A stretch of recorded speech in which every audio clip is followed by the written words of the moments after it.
Dans cette vidéo, je vous montre 10 modèles de calendrier Google Sheets pour l'année 2025 que vous pouvez télécharger à partir du lien dans la description.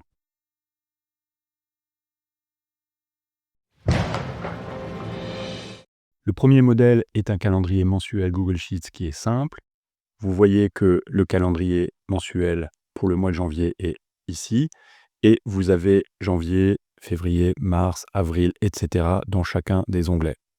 Il est très simple et vous pouvez ajouter des commentaires en dessous de chaque jour du calendrier. Le deuxième calendrier est un modèle mensuel sous forme de liste. C'est la même chose que le précédent. Il y a un calendrier pour chacun des mois. Il est particulièrement pratique parce que vous pouvez ajouter un commentaire pour chacune des journées. Et surtout, il est particulièrement pratique si vous l'utilisez avec votre smartphone. Le troisième calendrier est un calendrier annuel simple. Vous avez toute l'année qui apparaît ici. On peut réduire même la définition. Voilà.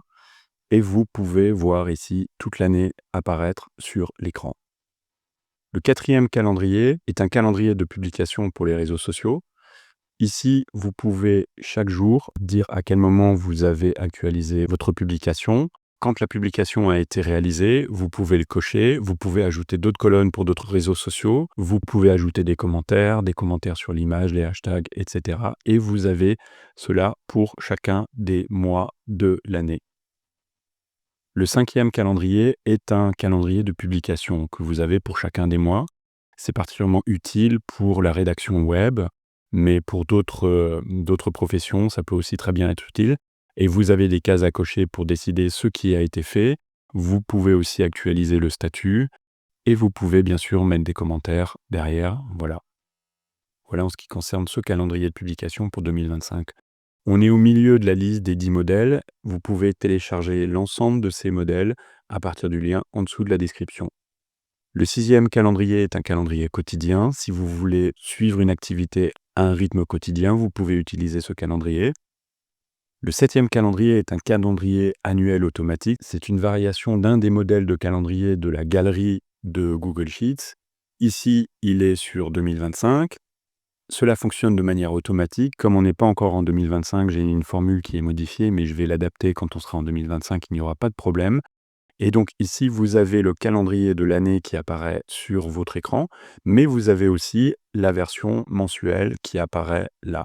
Vous pouvez aussi modifier l'aspect du tableau en modifiant le thème. Par exemple, ici, quand vous allez dans thème, vous pouvez choisir un autre thème comme celui-là, par exemple, ou celui-ci, ou celui-là. Parfois, on ne voit pas très bien les différences, mais c'est à vous de tester et de voir ce qui vous convient le mieux. Donc voilà pour ce modèle. Le huitième modèle est un modèle de calendrier mensuel et annuel. Donc il a la particularité d'avoir ici le calendrier mensuel et ici le calendrier annuel. Vous voyez une formule ici dans le calendrier annuel et une formule dans le calendrier mensuel. Ce calendrier dans Google Sheets est totalement automatique. Et ici, on peut modifier le mois et donc il s'automatise avec les jours du mois en question. Je reviens sur janvier. Le neuvième calendrier est un calendrier en diagramme de Gantt. À vous de saisir ici la date de début et la date de fin d'une activité. Vous pouvez le saisir ici sur chacune des lignes et la période va automatiquement être remplie sur le diagramme de Gantt. À vous de gérer une étape, 2 étapes ou plus. C'est à vous de voir. Et le dernier calendrier que je vous propose est un calendrier de présence qu'on peut utiliser pour une école ou pour une formation. Et si on a une personne, un étudiant ou une personne qui vient se former et qui est présente ici le lundi, le mardi, on peut saisir de la présence et on peut saisir ça pour chacune des semaines du mois. Et ici, on voit le total des absences. Et ici, par exemple, on voit aucune absence. Mais si on dit qu'il y a une absence injustifiée ou même une absence justifiée, là maintenant il y a 2 absences, le total vient bien monter le nombre d'absences de la personne en question. Voilà les 10 modèles que vous pouvez obtenir à partir du lien en description de la vidéo.